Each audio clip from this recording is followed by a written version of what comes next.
All right, what's going on, everybody? Welcome back to the Best Self Blueprint.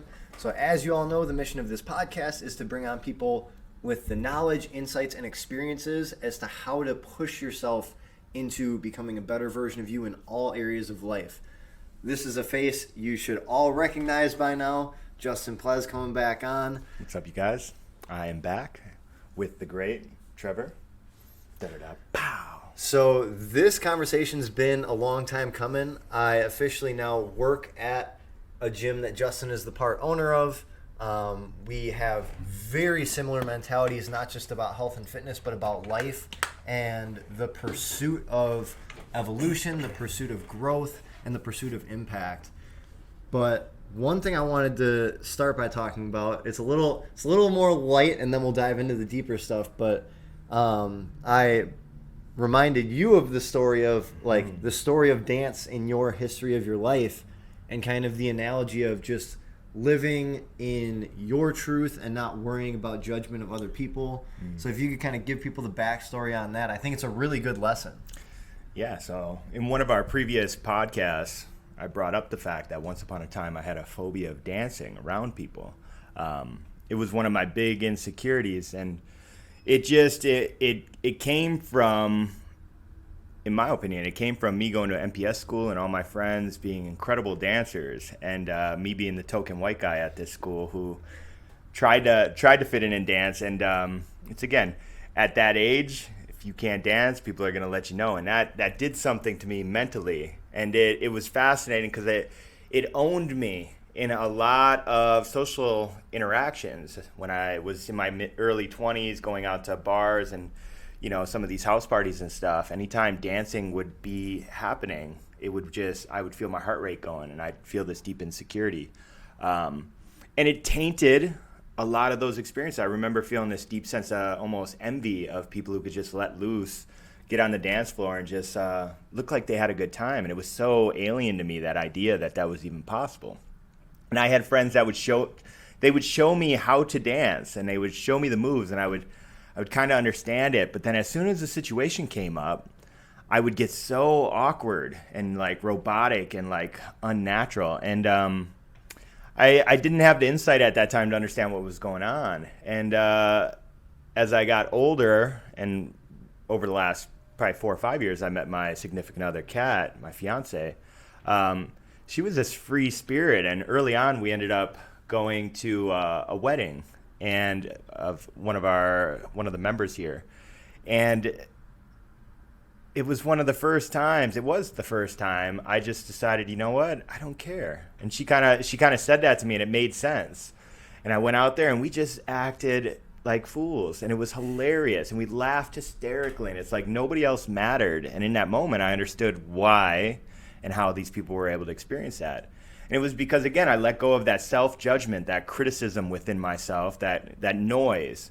And that's where all that awkwardness and that comes when you get into these situations that you feel like you can't do it. It's not that you can't do it. It's that you get so in your head that you don't have the mental capacity to do it the way you would if you weren't in your head, right?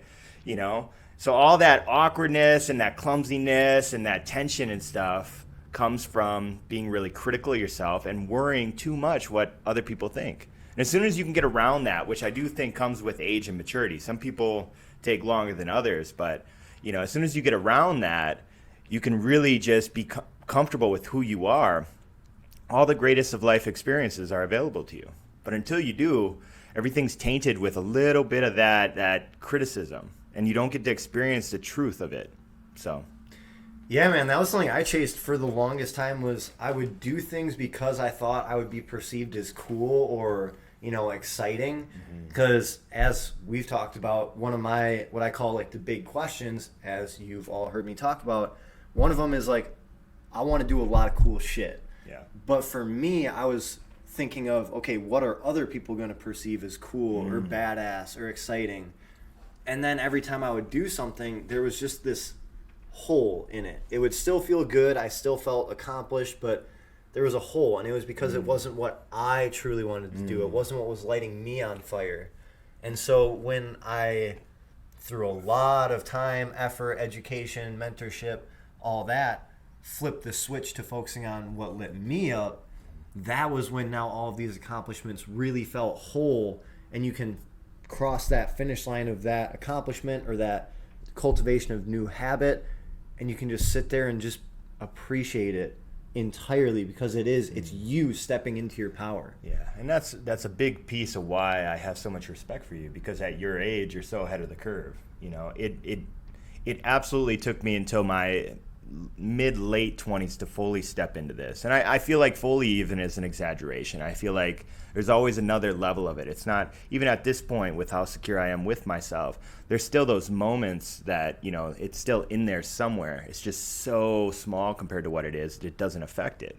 But for you to be able to step into it at, how old are you again? 24, freshly 24. At 24, you know, that really, again, is part of what makes you so special, my man. Thank you, sir. And, you know, it's again, it's something that, you know, working with hundreds of clients over the years, and even as it sits right now, dozens of clients of all different ages, there isn't an age where you just get it, you know? It's when you're ready to just step up and identify what's going on. And that's why these podcasts are so useful, because it shines a light onto it. And once the light is shined onto it, you can decide and you can start to question it. And that's what it is. You start questioning these things that historically have owned you. You start to question these pieces of your identity that no longer serve you. And once you do that, once you create that type of space, you can start to choose to put them down. And it's hard, because by putting them down, it's letting go of a piece of you.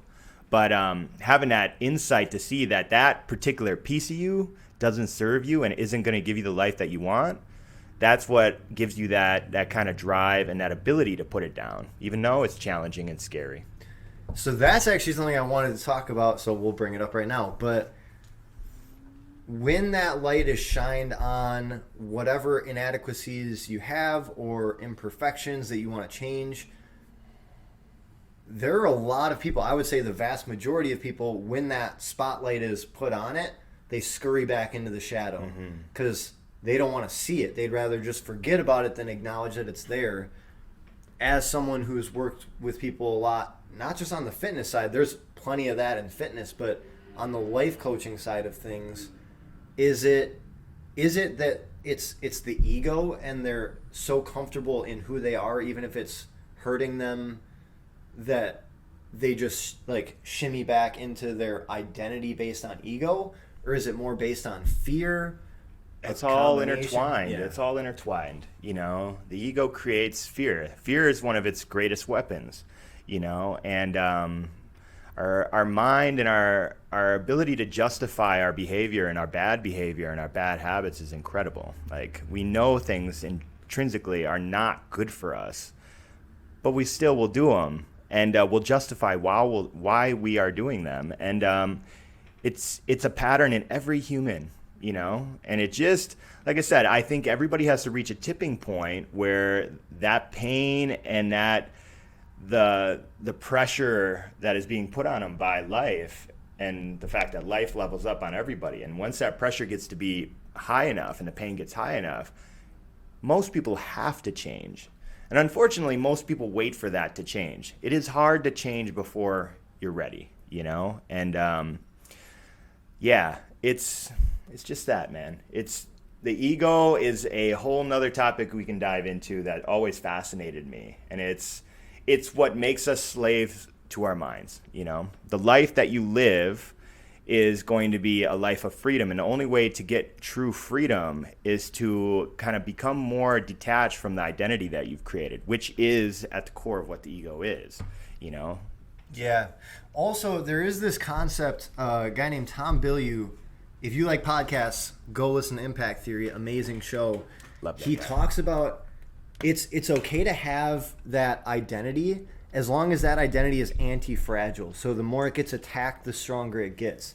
So his concept is he's the learner, which means his identity is wrapped around, if people attack him for being wrong, that makes him stronger, because then he continues to learn more and more. And so I think that's what you need to figure out is, what identity can you adopt that will allow you to continue to grow and not be, like you said, a slave to your mind, a slave to your circumstances, and a slave to who you are in the present moment, knowing that there's so much more growth to be had. Yeah. Yeah, and that's just it. It really is a matter of being very selective on who you want to be, you know? Taking full ownership of your life and who you are is the first big step. And realizing, like, we've all heard this metaphor that life's a story and you write your own story, you know? But because of that, not everything's set in stone. There's an eraser. You can choose to let go and get rid of some of these pieces and these things. It's not erasing the things that have happened, but it's erasing some of the qualities that don't serve you, you know, and then writing in new qualities that do. And it's a very selective process. And the thing that trips most people up is it requires an incredible amount of awareness, self-awareness in particular. And with how noisy life gets and how we often get pulled in all these little dramas and all the stuff that's going on, a lot of time that noise makes it very hard to be aware of what's going on within you. And that lack of awareness, again, keeps people from being more selective with and intentional in the life that they want to live. So yeah. So this is a good time to bring up that quote. So I have it in my phone. So this is something that he posted on Facebook, right? Yeah, little thought of the morning. So this is the epitome of extreme ownership. The quote is, "We've been hypnotized by a culture of weakness. Your life is your responsibility. If you are not happy with your life circumstances, it is up to you to change it. Blaming others only gives your power away." My favorite two parts of this are, if you're not happy with your circumstances, it's on you to fix it. So it reminds me of, let's say you're driving your car, you pop a tire, and you just try to flag people down to push you to the gas station. No one's going to help you. But if you get out and start pushing your car, then people are a lot more likely to help you out because they see you're putting in the effort. I like that a lot. And that absolutely is a good perspective on that. Because, you know, even in posting that, I realize we live in a culture right now that those words, as true as they are to me, you know, in my experiences and all the people that I've dealt with, those are words that will offend a lot of people, you know, in today's world. And it is just that. Like, just think, if you are that person stuck in your car with the tire flat, you know, and you have two working legs, and yeah, it's going to require a lot of work, but you're just sitting there stewing that nobody's stopping to help you. And then you just become very cynical and hateful of all these people who really, they're just going about their lives. They got their own stuff to handle, you know, but you start demonizing the whole world because you got a problem, you know, versus the flip side. Realistically, yes. Like, I think we all can agree that if you see somebody pushing a car, you're more likely to stop and help them than if they're just sitting in their car. You know, and then as you're pushing your car, to have 2, 3, 4 people run up alongside you and push you, how that changes your whole perspective of the world. So I love that. That was great. But that's exactly it. And for anyone listening to this podcast, they're on the journey of self-development in either one area or all areas of their life. And this is something, and we've talked about this multiple times, when you first start making these changes, it's like crabs in a bucket. You hear so many motivational speakers talk about this. If crabs are in a bucket and one tries to climb out, the other crabs will pull it back down because they think they're helping it stay safe. The same exact thing is going to happen. You are the average of the people you spend the most time with. This is going to happen when you start to level up. These people are going to critique you. They're going to question you. They're going to talk behind your back. And it's because they're trying to keep you safe. They believe that you stretching your comfort zone and pursuing these things is you putting yourself in danger. And that's just how our minds work, evolutionarily speaking. It tries to keep us safe. And so it's going to feel lonely. It's going to feel like a battle at first. But when people see you putting in the work, the right people are going to help you push and move forward. And so it's about trusting that process and understanding that the right people are going to get connected sooner or later. I've been doing this for years, and I haven't had many people in my life just pop in and continue this journey with me.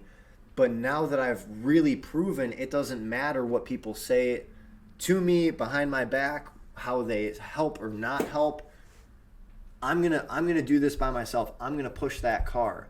Once I showed life, God, karma, the universe, whatever you want to call it, that I'm committed, now all of a sudden I'm meeting people like Justin who are also that committed and also carry that level of conviction about what their goal is. Yeah, and that is just it, I know thousands of people, or at least I've met thousands of people, and just our early interactions, and just speaking from my experience, because I've been on this path, I'm 32 right now, I've been on this path through my whole 20s.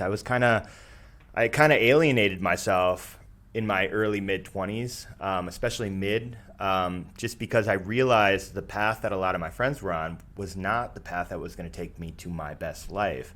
And, I just started becoming very, very selective with where I invested my time. And truth is, I started investing more and more of my time in myself, which again is scary and there's guilt early on because you feel like you're letting people go and you're leaving them behind. But the thing that really got me through is realizing that like everybody who was part of my life, I always will have love for. I always wish them the best and I'll always be here for them too, But it's just, if I have a set amount of hours throughout the day, where I'm going to invest that is going to be into things and people who are going to build me up. And after doing that for a while, when you do come across somebody like yourself, it stands out. You see some of those qualities. You realize that, there are those people out there that are going to build you up. And some of the characteristics of those people are what we're talking about. People who take extreme ownership of their lives. People who aren't complaining constantly. People who aren't asking why me, and also if you feel like some of those things are qualities that you have, they don't have to be part of you. You can start to catch yourself in doing them, because let me also tell you, I complained a lot through my youth. Okay, I grew up an only child throughout my youth, and my father wasn't a big part of my life in the early stages. My mom raised me, so I was kind of a whiny little kid growing up, and I just got to a point where I realized it pushed people away. And I had a very lonely youth in the sense of I didn't have a lot of close friendships early on in my life, just because I was socially awkward and I had some of these qualities that didn't attract people to me. But luckily I was able to identify that and start to put it down. And one of the big things is, again, noticing that tendency to complain, And like I said, when I met you, there was just a level of confidence in you, like a matter-of-factness on where you're going and who you wanted to be, that really exceeded your age by a lot. It's something that I've never seen in somebody your age, and I've met a couple people around my age who have that. But that too, I'd have to imagine it was very selective. I'd have to imagine you right now sitting in front of me at 24 is a very, very different man than 18-year-old Trevor. Oh, yeah. What was 18-year-old Trevor like, out of curiosity? Oh, man. A whole different person. So, decent amount of people who watch this are friends. I was, at 18 going into college, I was drinking, using drugs, not studying, doing homework, not really going. If I went to class, which was not rare, I wasn't sober. I would bring a water bottle with Captain and Coke and just hang out, make it a party. I just wanted to have fun, and that was it. I knew, I've always known that I wanted to make an extraordinary life for myself, but at school I was checking the boxes. So it's go to college, get your degree, get a job that pays you a good amount of money, work your way up the ladder, start a family, all that stuff. And luckily I had the awareness early enough on to realize that I was a fish out of water in that situation, but I didn't have enough awareness to understand why I was so uncomfortable in that situation. So it was after year one, I was very lucky to have a good friend who's now my accountability partner, and we are running buddies in life, which is amazing. But we started just a tiny little painting company that summer. And that was when I realized this extreme ownership, it comes down to life. So it's not just following this direct line that's paved out for society again, there are people that is for, so I'm not hating on it, I'm not judging it. But then there's people like me who their skin crawls when that happens. And so in starting this painting company at 19, 18, 19. When you say painting company, you're talking about like painting people's houses? Yep, exterior painting their houses. Gotcha. And it was, we were in control of our day. We were in control of, like, we went out and knocked on 60 to 80 doors a day. Like, we would just walk house to house, knock on the door. Hey, do you need a paint job this summer? Every day. And we ended up booking a good amount of work, got through it for the summer, and then it was time to go back to school. And I just knew that wasn't it. And again, I was still at this time using like psychedelics, so like different things that really make you think on a existential level. And it was one of those things, I knew I wanted to be in control of my time, be in control of my life, but I didn't want to do it by painting houses. And so I thought about, okay, like, what does that look like for me then? And I've always been active. I've always been into fitness. I've always been into leadership and showing people by example how to, perform or act in a certain way. And so I came up with a 4-phase plan. We're currently working through it, but phase 1 was foot in the door method. So I knew I wanted to be in health and fitness. I knew I had no experience and no idea what I was doing. In college, all I did was bro lifting, which is like all upper body all the time, little to no cardio, little to no legs. So I got a job at Planet Fitness as the lowest level employee. I was just cleaning machines pretty much and checking people into the gym. Worked my way up, so I was running the club there. I worked as a fitness instructor, assistant manager, manager. Every job that they had within the club, I worked it. And then as soon as I achieved that, I realized I needed diversity. So I needed to understand how different gym environments worked. So I got a job at 2 other gyms. One was the typical like gym club higher end atmosphere, and then one was a very niche gym. It was a Ninja Warrior OCR gym. And so I worked as a coach, a trainer, a fitness instructor. I was, again, cleaning the facilities. I was checking people into the front desk, doing everything I could do just to get a feel for the environment and how the operations worked. And then at that point, the big bad Rona rolled into town. So gyms were one of the first things to get nicked in the butt. And that was a really introspective time for me where I realized, okay, fitness is great, but there's so much more to being healthy than just picking up heavy things and putting them down again. And so I got into the mental and emotional side of things, the life coaching side of things, which I didn't even know that's what it was called when I started getting into it. And now it's really put me on the path of, which is phase 4 of really being in control of working with the clients I want to work with, helping people in every way that I can, being in control of my time, being in like just total control of my life and my purpose. And that's something I know everyone has the capability to do, but unfortunately not everyone has that awareness or has it click for them. But yeah, so it was, and every day, I would say at least 6 days a week for the past 4-5 years now, I've studied, I've listened to podcasts, I've read books, I've talked to mentors like yourself who have helped me figure out the ins and outs. And it's just being very intentional, like you said, about I do have that conviction. I know what I want to do with my life. I know the impact I want to have on this world, and I'm not willing to settle for less. I think that's where people get tripped up, is they make it a choice. Well, that is quite a journey. I think it's funny that I've known you this long, and it's the first time I'm really getting that, at least that starting point at 18. But I want to come full circle because what you said there, that conviction, that knowing, right? That's something that we share, and that's something that's so foreign to so many people because, it's that knowing comes from the discipline. That knowing comes from overcoming challenges, and they get exponentially bigger, as you go down this path. You start stepping into bigger, scarier things, but it's because we have that confidence and that belief in ourselves that we're willing to take those chances. And a lot of people, that's where they get stuck, is they have a track record of not stepping up to those big scary things that are in their life right now. And actually they have a track record of shrinking away from it. And I find myself saying this more and more lately. This has been like the message of the month for me, is this idea that like life is about expansion. We can agree on that, you know? And when you step into a fear, you expand. When you run away from a fear, you shrink, you know?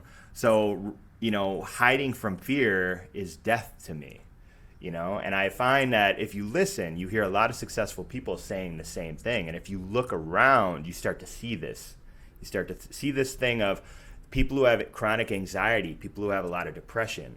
They're people who oftentimes have been shrinking. They've been hiding from things, running from things, you know? And as terrifying as it is, the best advice to take from this particular podcast right now is step into your fears. Step into them. Stand up to them. Because however they turn out doesn't matter. It's the growth that happens within you when you're able to confront that really matters.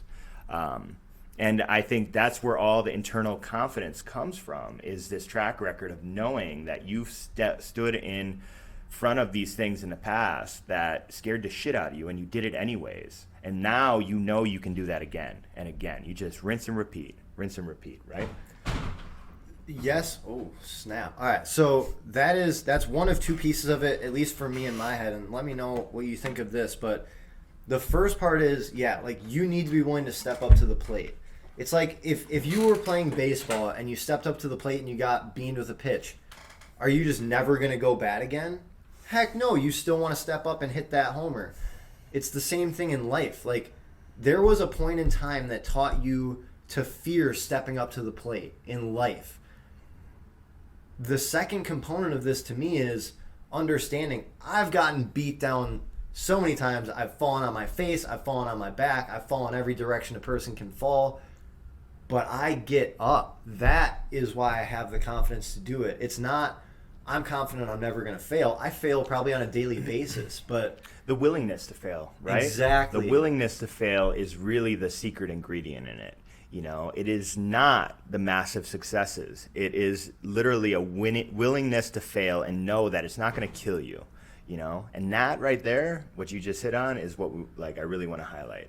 Because that too, working with a lot of different people from a lot of different backgrounds, you know, the people that deal with the most anxiety and depression, in my experience, are the people who are terrified of failing. The people, and oftentimes that comes from an insecurity within themselves, that if they fail, the people around them won't love them, right? And that too, if we tie that back to its extreme, if you aren't loved, to a lot of people, that's death, you know, because for them, life is love. So it again, this is why these fears are so overwhelming, because they feel like you're going to die, you know, but yeah. And with that, sorry, the door, there must be a draft or something. The door keeps knocking, so that's why we keep looking over there. But, and with that too, I think it's important to mention to people,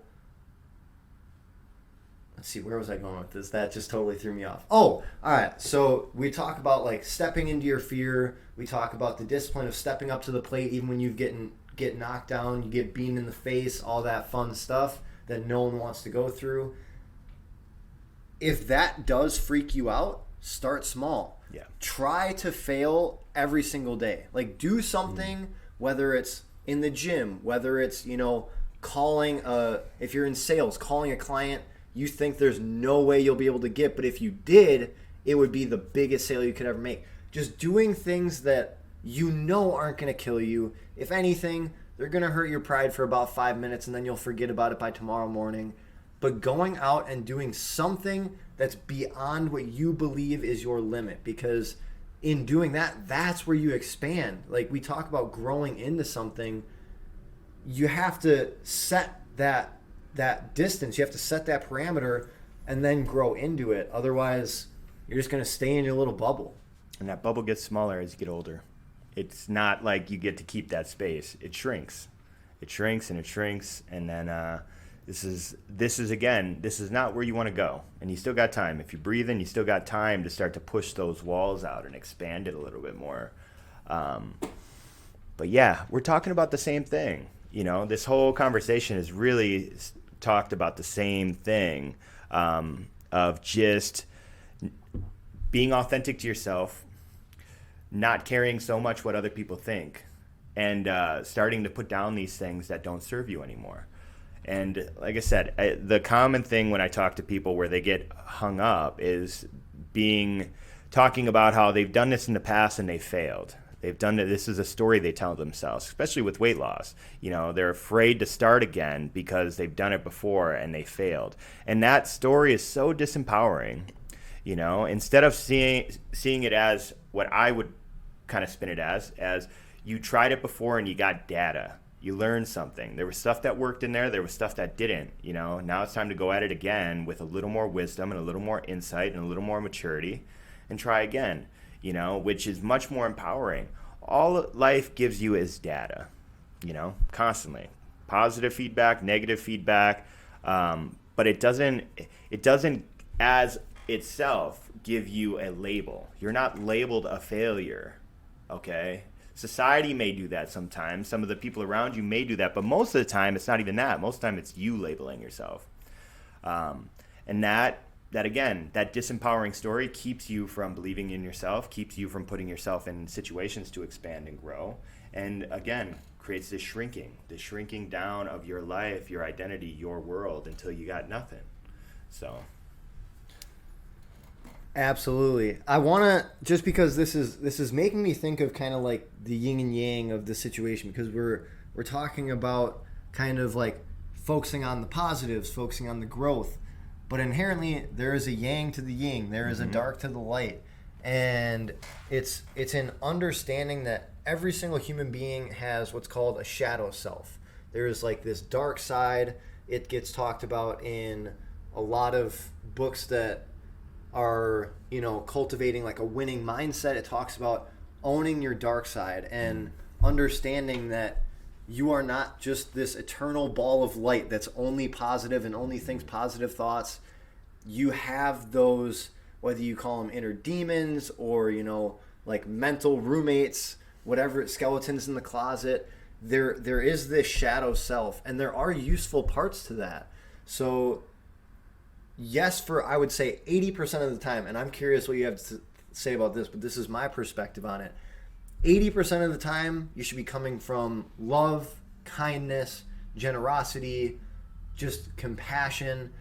But there are times, and this is something that, especially for those of you who don't know, I do a lot of endurance athletics, ultra endurance athletics, extreme athletics, things like that. Cool shit.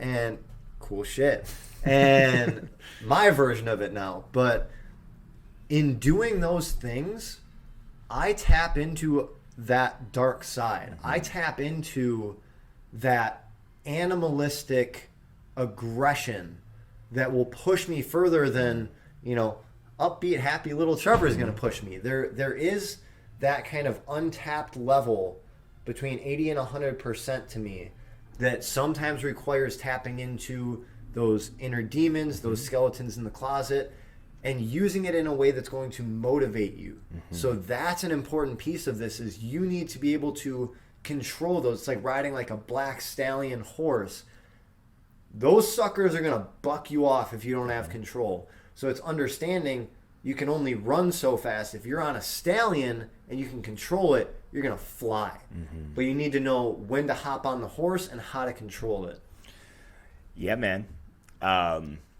I definitely have there's a piece of me, I like to just generically call it my inner warrior, where when stuff gets tough and stuff gets scary, my internal dialogue goes to let's go, like bring it, like let's go. And it's a switch, and it's something that I discovered by putting myself in some of those crazy events. There are a few things that will test you, like an obstacle course race, you know. And this is, again, you know, a couple years back, I did a couple of those World Championship Spartans, and they they will push you to a limit you didn't know you had.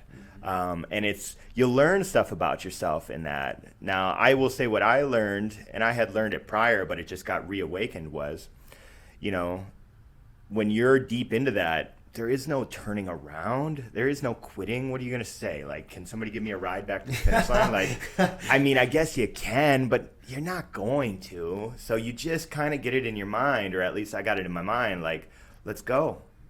Let's fucking go. Let's just do this. And like, pain becomes fuel. At that point, it shifts.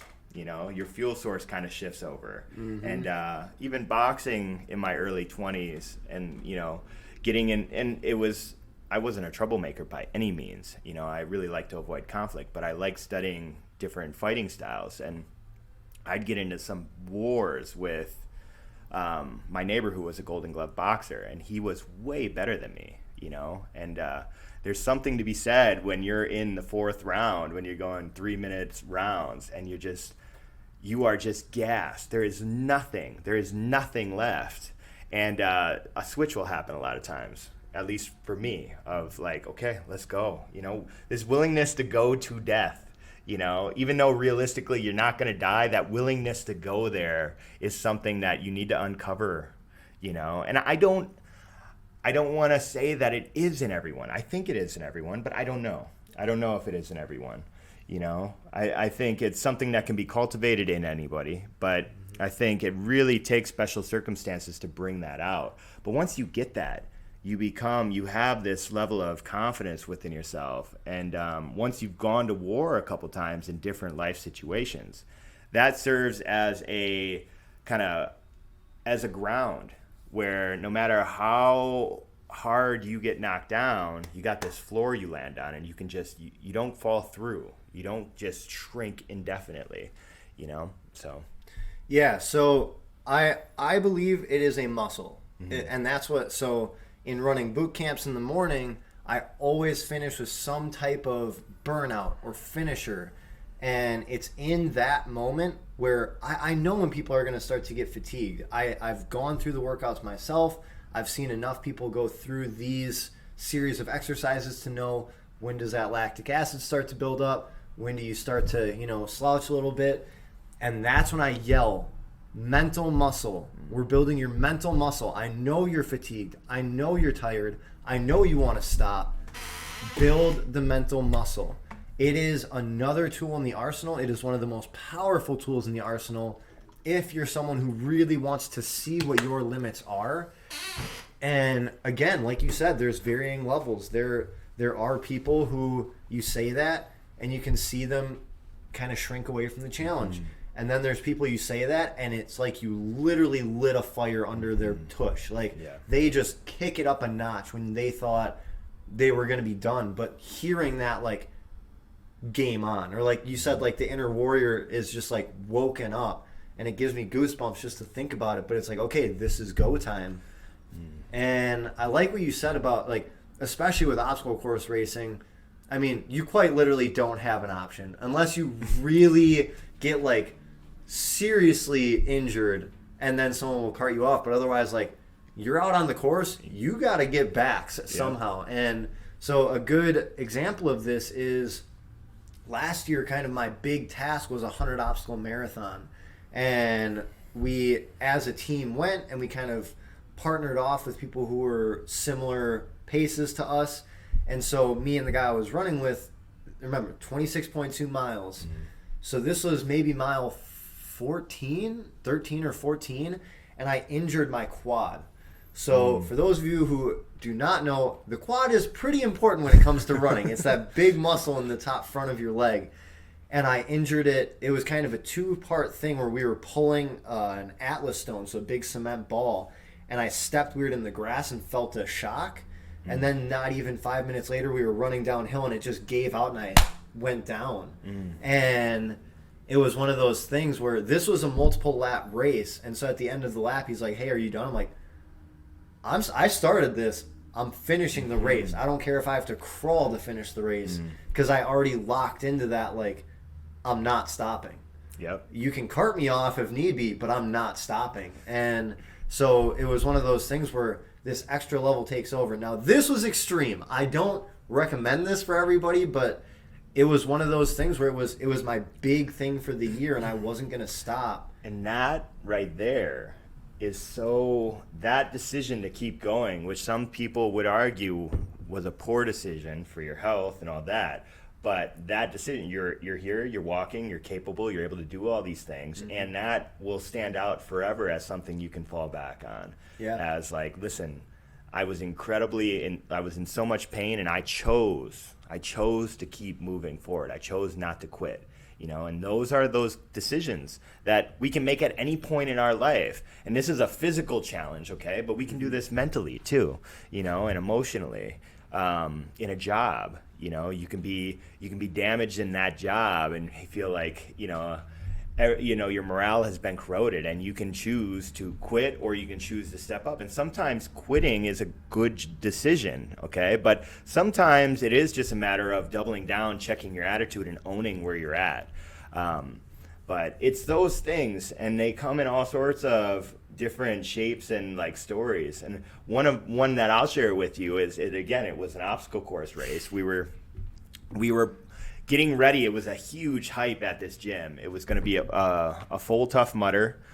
We had dozens of clients that were going to do it. I had a lot of my own personal clients that I convinced to do it, saying it was going to be a good growth opportunity. And the day before, some of the other coaches set up this really kind of janky obstacle course, okay? And I just walked into work. I was in my early mid-20s, and I saw the other coaches doing this.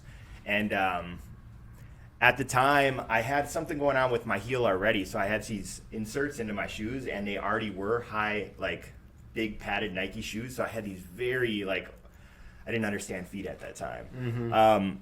But I wasn't warmed up. I just saw them doing it, and it just like ego and testosterone kicked in. It's like, I'm going to do that. And it was like these tires stacked on top of tires that were like 5 feet off the ground, followed by these boxes that were all wobbly, unstable. And I had just decided to go at it. And I took a horrible fall off and just damn near broke my ankle.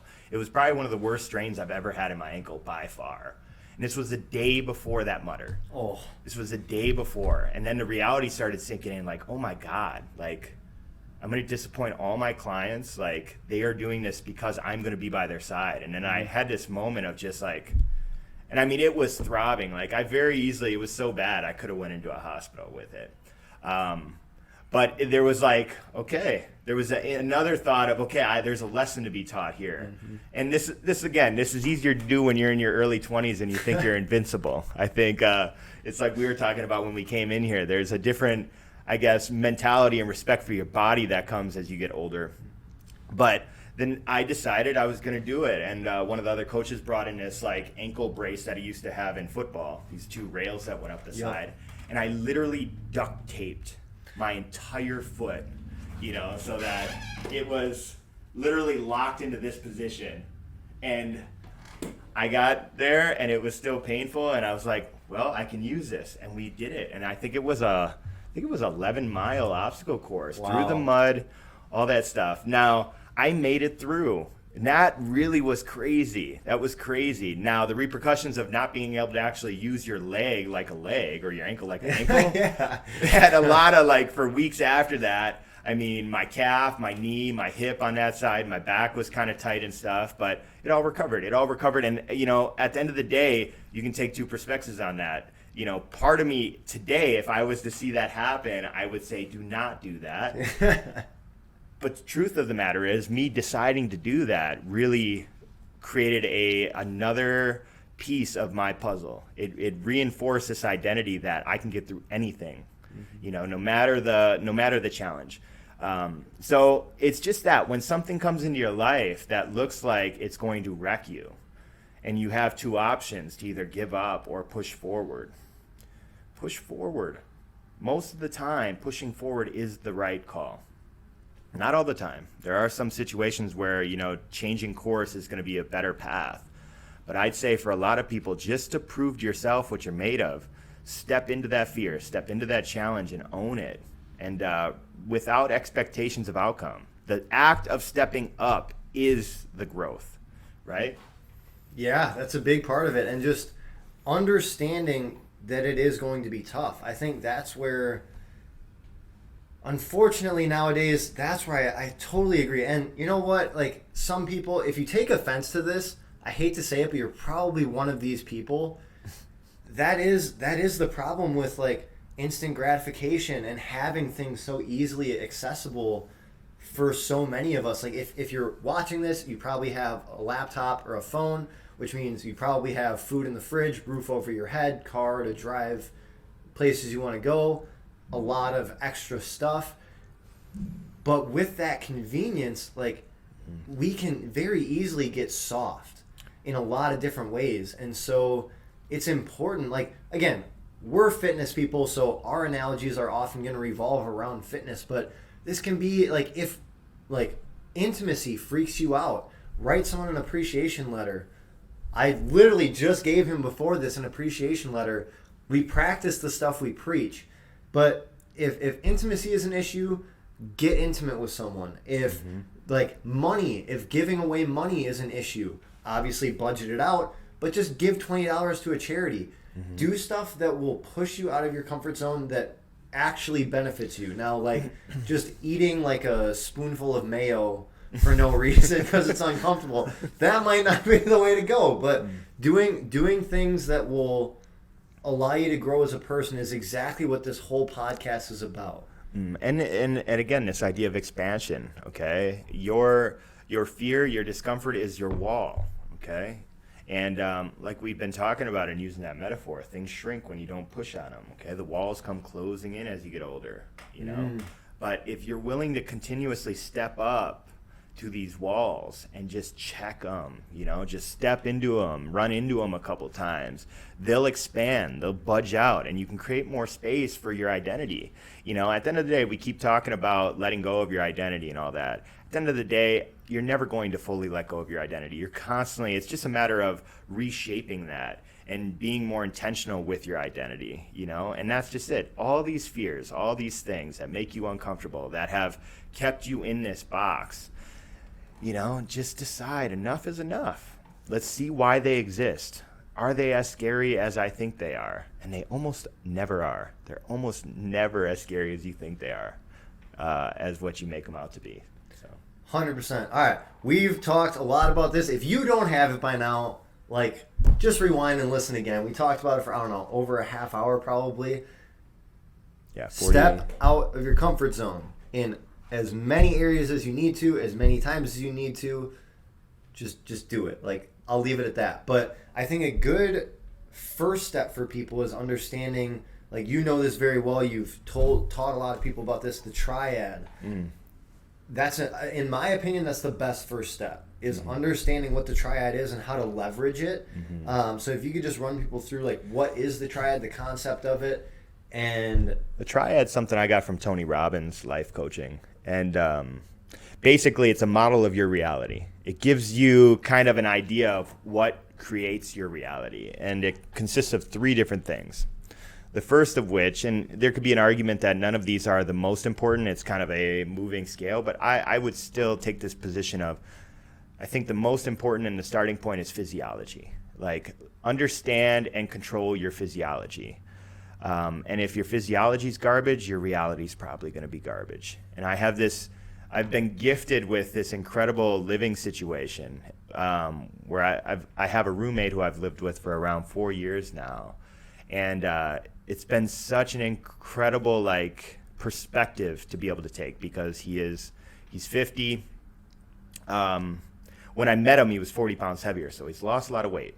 But his physiology and his habits, his physiological habits are such garbage that it's amazing to me that, you know, I've tried shifting him as much as I can, but he's very stuck in his ways, and he's very depressed.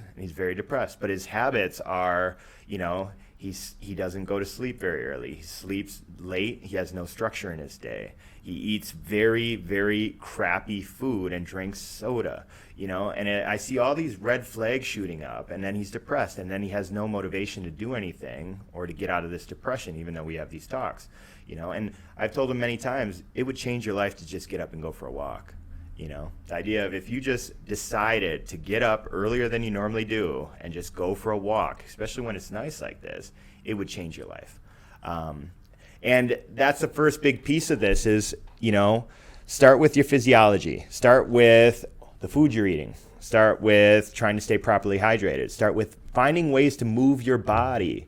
Whatever that looks like. It doesn't have to be going to a box gym and lifting weights. Whatever it looks like, you just gotta move. If that means going out on a bike ride, if that means going for a walk, if that means playing tennis, if dancing dance the night away.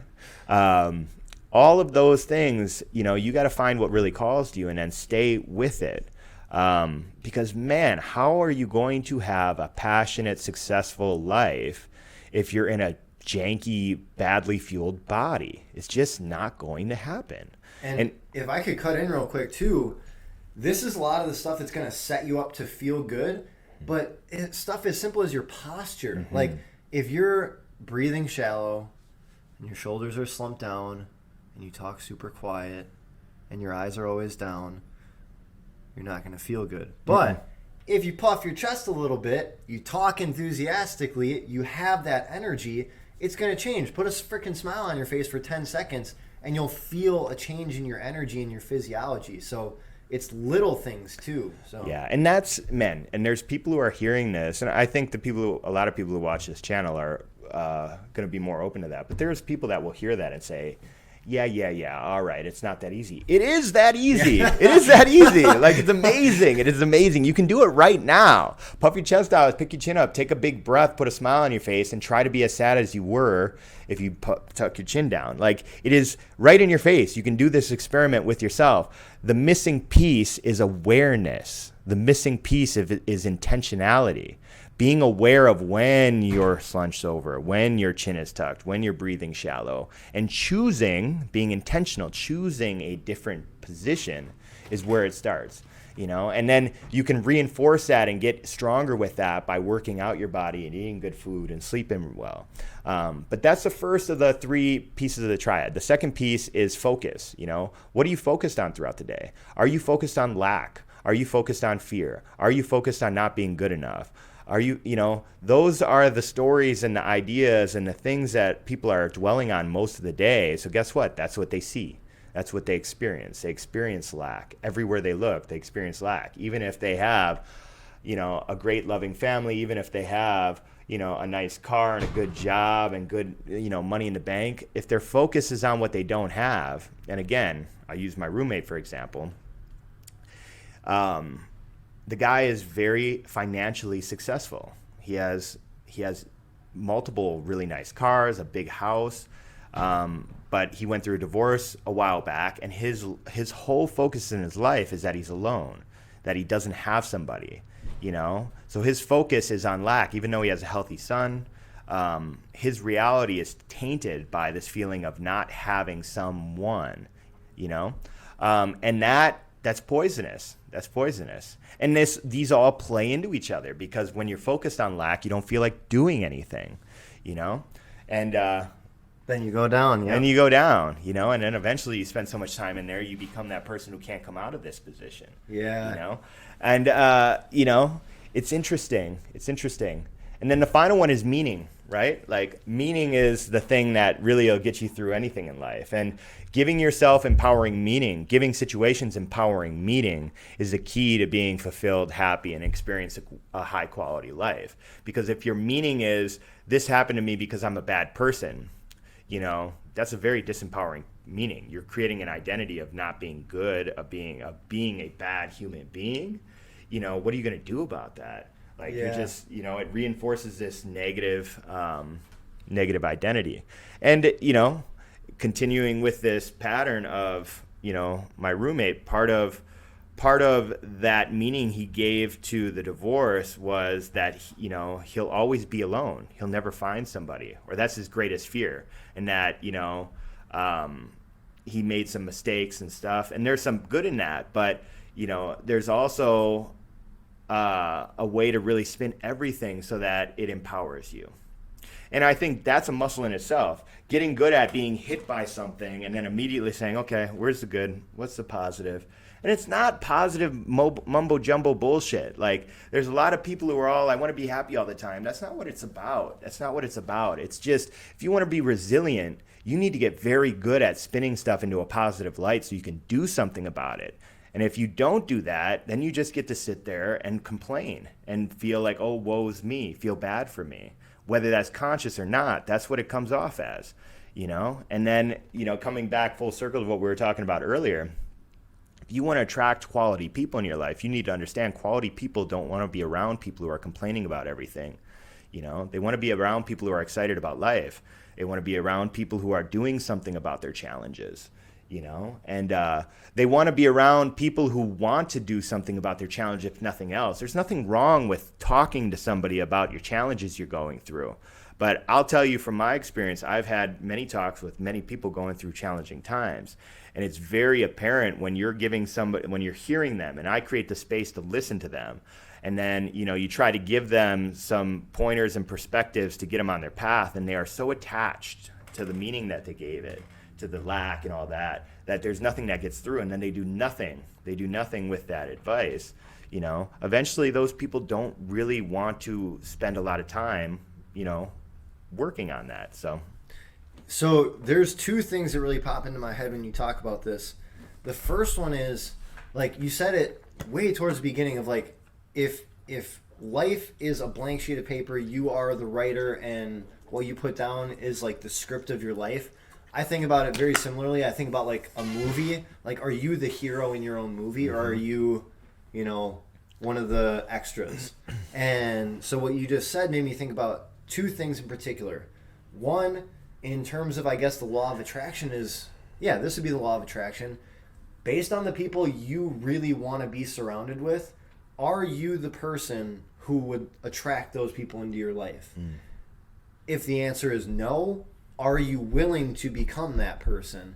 So that's the first thing is, if you want a supporting cast of fine young gentlemen like Justin who are always pushing the boundaries of what's possible, always encouraging everyone around him, always pursuing greatness in all areas of life. If you want people like him in your corner, obviously he's a nice guy, he'll help you out. Thank you. But if you want him as a close friend and someone who will invest time in you, guess what? You need to bring something to the table. It's crucial. It's everything. And then on the other side of things, if you're trying to become that person and you feel stuck, take an audit of the people you're spending time with, because they affect you in ways you don't even think about. And a good way to do this, and I've said this before on the show, but do what I call an energy audit. So take a good few weeks, and before you go hang out with a person or a group of people, just take a second and kind of audit your energy. How do you feel? Then at least at some point while you're with these people, how do you feel? And then finally, when you're done hanging out with them, how do you feel? I'll tell you right now, before, like, if I have one-on-one time with him, or if I have time with him and Kat, I feel excited. I feel giddy. I feel like a kid coming down the stairs on Christmas morning, because our conversations are that good. It excites me that much. While we're hanging out, I feel inspired. I feel collaborative. I feel curious. And then once we're done, I feel so grateful. And again, that's why I write these appreciation letters to people like you who have that profound positive impact, because it's rare. It's not a common thing that you find in every person you talk with. But if that goes the other direction for you, and I've had this more than my fair share of times, especially with 18-year-old Trevor, I would start to do these energy audits. I would feel nervous, like a nervous, anxious feeling going into hanging out with people, or just I don't want to be here feeling, even if not at surface level, kind of deeper down. And gut feelings are real, I'll tell you that right now. While I was hanging out with them, again, I have no judgment on sitting around, like, hanging out, just being chill, but I can't do that. I have to be in pursuit of something. And so when I was in those environments, I would just be kind of sitting there feeling like I was in a mental and emotional jail. And then I would leave thinking that was just a total waste of my time. Completely. And I want to first off say, love you, buddy. Like, You too, man. Very, very proud of you being on this team. I'm very proud to be able to get closer to you, and I'm very proud to know you because you are on one incredible path. You know, and I just wanted to say that before I even talk about anything else. But Thank you. Coming back to like what you're talking about with some of those friends, I mean, it's one of these things. It's not a judgment thing. It's an acceptance thing. I absolutely love everybody who's ever been in my life, like an unconditional. I love you and I accept you for where you are. But there is, you know, just touching on that point, you know, I went out and watched the last game of the Packer game with some of my old friends a couple months back, and I missed them all. It was good seeing them, and it was good catching up, but it's just different worlds. The overall theme was talking about lack, talking about pain, talking about like not being happy, about problems. And because I've created so much space, it was so aware. I was so aware of it, and it was almost I was almost painfully aware. And as I sat there trying to be savior, which again, I need to kind of catch myself in because not everybody needs to be nor wants to be saved. I just felt all my energy leaving me. And I left that interaction so heavy and so tired. And I couldn't, I left early. We watched the game and everybody wanted to hang out late. And I left at like 6 p.m. and I went home and I just really, kind of reaffirmed this simple fact that like everybody's got to be on their path, you know? And it's a choice. It's a choice to be alone or to be in environments that are going to, like, again, put you into a headspace where you're not going to be your best. Now, the fact that, like, this need to always be doing something is also something to question, right? Exactly, yeah. That's not necessarily the ideal, you know? And you got two very like-minded people here talking on a podcast, so there's some bias, obviously, with this, but we can shine a light on that. Like, you know, that's something that I absolutely felt a lot more in my 20s too, this need that I needed to be doing something. And it wasn't like, it started off by I needed to prove to everyone else, and then it came into I needed to prove it to myself. And, you know, I'll just, again, give you some insight on where I'm at right now. There is more of a level of feeling like I need to do something, but I'm also much more at peace with that. I think, you know, it's finding that balance, because there are also those people who I've met who are incredibly successful. They've accomplished a lot of stuff, but they aren't ever they are never really comfortable. And, you know, maybe that can be looked at so many different ways. But I think being able to pause, being able to be still and actually just take it all in and not feel like you got to do something right away. Those are good places, and they come in spurts. Like, I'll say right now with where I'm at, I ramped up. I hit all these goals. I accomplished all these things, and then I reflected. And I've been in this kind of place of just kind of taking it all in and reassessing, where do I want to go? Who do I want to be? What do I want my 30s to look like? You know, because sometimes if you're just running, you end up running in a direction that felt right when you started, but then you realize this isn't where I wanted to go. Look around and just feel lost. Yeah. You look lost and you realize this isn't the life I wanted to live. It's the life I thought I wanted to live. So, you know, and like I said, I know that you got that insight already, but just, you know, shining a light on that. You don't always need to be doing something, right? Yeah, and I wanna address this too. I'm glad you dove deeper into this. So that's how I feel baseline. But again, once you have that level of awareness and you understand, okay, that's just who I am as a person. I feel like the freaking Energizer Bunny, and I want to go all the time, never stop. If I could do it without sleeping ever, I would love to do that. And I'm hyper aware of my mortality, as well as hyper aware of how much I want to do within the confines of this meat suit carrying me through life. But I also understand how to optimize that. So in my calendar, I have designated chunks of time that just say chill. And it's a nice, like, light purple lavender color. It's super relaxing. And I know it doesn't matter how busy my day is. It doesn't matter how much I have to do. It doesn't matter how energized I am and how motivated I am. If I don't take that time to chill on a daily basis, I'm going to burn out hard in a month or two. And I I can push myself, like we've talked about. Like I have that ability to switch off. Like I need rest. Nope, doesn't matter. I'm gonna keep going. But eventually, if you don't acknowledge it, your body's gonna give you a cold, give you the flu, make you super sore and achy when you didn't even do anything. And so, if you are like me and you always want to be running, understand that there is that ebbs and flow, and you need to rest in order to optimize the times where you're running. If you're someone who never wants to run and just wants to chill, understanding that for you, like, it's uncomfortable for me a lot of times to spend a whole day doing nothing. Yeah. But for people, for people who can do nothing all day, how you picture, like, the action needed to go out and be productive, that's how I feel about the action of sitting in bed and doing nothing. Yeah. No, truth, man. Truth. There was a long period of time, like, I grew up loving video games. I was such a nerd at heart, and I still am to this day, and when I started really trying to redefine who I wanted to be throughout my probably mid-20s, where I really kicked it into high gear, I stopped playing games to a great extent. I realized they didn't serve me, right? They weren't making me the best me, and I spent a lot of years completely like shutting that out. And then when I met Kat, my fiance, she was this nerdy girl too, and she wanted to play Super Smash Brothers, and I was really good at Super Smash Brothers once upon a time. And we started playing, and I realized, wow, this is a good time. And I realized it's all balance.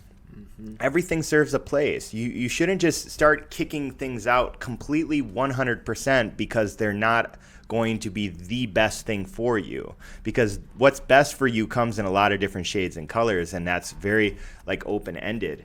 But you need to find balance with it, And for me, like, video games were one of my early addictions. They were my vehicle to escape my reality. They allowed me to like get away from the unhappiness that I had throughout my teens, So whenever I found myself getting into a bad place, I would pick up a game and I couldn't turn it off. I couldn't shut it down. I would be that guy, like, one more game, and then it would be 4 a.m. and I got to go to work the next day. So I realized, like, again, when we talk about demons and we talk about vices and we talk about just knowing yourself, knowing these tendencies, that's big. And then getting more strategic about it. Know these challenges, And for me, now it's one of these things. I have a lights off 10:45, on my ritual tracker, So no matter how much I get wrapped up in a game, that's it. There's no question. Now it's a mental muscle. And now that's a little different on the weekends. I have that option. I'll push it a little bit further. But weekdays, when I got stuff I want to accomplish the next day that are very clear and set in stone, I can't show up to that not in my best physiological state. I need to sleep. I need to prioritize that stuff. And that's very important to just know. And then, again, not going to the extreme where I can't ever touch that again, So. Yeah, I have been on both ends of that spectrum where, again, 18-year-old Trevor sitting here would be like, dude, who cares? Let's go have, a couple 10 drinks and, drinks. like, smoke and do all this stuff. And then I would say probably 22-year-old Trevor would say, stop watching TV, stop going out with your friends, stop doing, like, you need to work, you need to be productive. And I think I got so lucky with the parents that I have. I will always say that my mom was the paragon of hard work, discipline, and productivity, and my dad is the paragon of have fun, just like be yourself, be a kid, like have that childlike passion. And so to be able to take the best of both worlds, it took swaying off and like getting away and like magnetizing and polarizing to each of those. But now as I start to find that equilibrium of working hard and making the production that you want while having fun and doing these things, like you keep saying, the word balance. And obviously, like, you're not going to be able to always perfectly balance everything in your life. There's going to be times where you have to make pushes in certain areas, but there are certain things that require balance. And so this brings me back to, and I don't know if I told you about my concept of creatively disciplined. I don't know. So creatively disciplined, I think about, I'm going to bring people back, Venn diagrams. You remember those? Like two circles and it intersects. So I think about creativity on like one circle, discipline on the other circle. So creativity is abstraction, it's fun, it's creative. It's just that like total kind of artistic, fun, lighthearted side of you. And then the discipline is, I think about just like a military general staring at you with a blank face. And so there's things that are only going to require you to be disciplined. There are things like video games or like going out and having a couple drinks that are just going to be about having fun. And then there's stuff that intersects. Working out for us is fun and it's productive. Working on the podcast is super freaking fun and it's productive for us and for other people. And so this concept of creatively disciplined to me is to maximize your schedule with things that fall into both categories. So that way you can feel good about the fact that you're moving forward while enjoying the process. And there are going to be things that you just have to suck it up and do it for discipline's sake. And there's going to be things that like life is life. You want to enjoy it even if there's no like aftermath of benefit to it. So that's just something that I think is so important. Real quick, I am designing a creatively disciplined t-shirt. So if you want that, check it out on the website. But there we go. So yeah, what's your take on that concept? Yeah, I think when you're in a slump, you know, the last thing you want to do is be disciplined. I think you pull more towards that freedom of, you know, not having to do things because you want to, because you don't want to when you're in a slump. But at the end of the day, like your best life comes from being more structured, intentional, and by default disciplined, you know. And just recently we ended up doing this challenge here, this summer slim down, and we took a lot of clients and who wanted to be a part of this, and we put them on smaller teams, and we have a little competition going here. And it's been fascinating to me because my team in particular, I had a couple clients that were in a little bit of slumps, you know, where, you know, just life happened in different ways and they just kind of got set in their ways and they weren't progressing the way they historically had. And that lack of discipline felt good in the moment, but it was so heavy on them in the big picture. And as soon as they kicked it in gear, as soon as they had another reason, which was bigger than them, it was for their team, they did all the things they knew they should be doing to get back on track. And a week of doing that, they're happier than I've seen them in forever. Because, you know, then I ask them the same question. I always ask my clients this when they have a good weigh-in. Was it hard? And I will tell you honestly, most of the time they say, no, it wasn't that hard, you know? And this is the thing people do with discipline and making these decisions in their life. They put it on this pedestal and make it out to be this incredibly challenging thing that's going to take all their happiness and joy away from them. And as soon as you step into it and you start doing the things you need to do and you get some momentum and start feeling more like the best version of yourself, it's easy. Most people will tell you it's not that hard. It's not that hard. And it sounds crazy when somebody says that when you're not there. You're like, yeah, okay, whatever. But it really isn't. It's momentum, okay? The power of momentum is key. And as soon as you just get the gears going and you kind of implement some of that initial discipline to get the results, it'll take you with you, or it'll take you with it, you know, in the sense of, you know, these habits, you get pulled more towards doing this because it reinforces the results that you wanted in the first place. And yeah, discipline is the key to freedom. Preach. And it's physics, people. Newton's laws. An object in motion stays in motion. That is true for these habits as well. Once you have that activation energy, and here's where I believe in motivation. If you need like motivation, like I use YouTube videos to amp me up sometimes. If you need that to get started, use it. But eventually, once that ball gets rolling, now that object that's in motion is going to stay in motion. You don't feel the need to push it uphill the whole time. Chris Pratt actually has a really good quote on this because Chris Pratt plays Star-Lord in Marvel. I'm a total Marvel nerd, but same. He had a crazy body transformation, and this is the way he explained it. when you think about 6 months ago, it feels like 6 months ago to now happened like that, right? Well, guess about how long it takes to have like a pretty good body transformation. About 6 months, 6 to 8 months. So if you think about, if you were to have started 6 months ago and now you're here, it happened like that. It's going to be the same thing from now until 6 to 8 months from now. You just don't think about it that way because it feels like a long time right now. So if you just take those small actions, it's going to pay off. And I'm going to recommend a book called Grit by a psychologist named Angela Duckworth. Talks about, obviously, grit, but putting things into perspective and setting goals that are like bigger than yourself. So we'll leave it at that. I'm going to ask the final question, as always. So what right now for you is the next step in becoming your best self? You know, I've been creating space between the identity I created in my 20s of being a fitness coach and actually stepping into this next chapter, which has been life coach, spiritual guide, which again feels much more aligned with who I am and what I've been trying to do. I've just used fitness as the vehicle because it's what I knew very well. But yeah, just starting to really step into the identity that I am choosing, which is I want to live a life of inspiration, of motivation, of adventure. And I've accumulated a lot of the tools over the last, decade.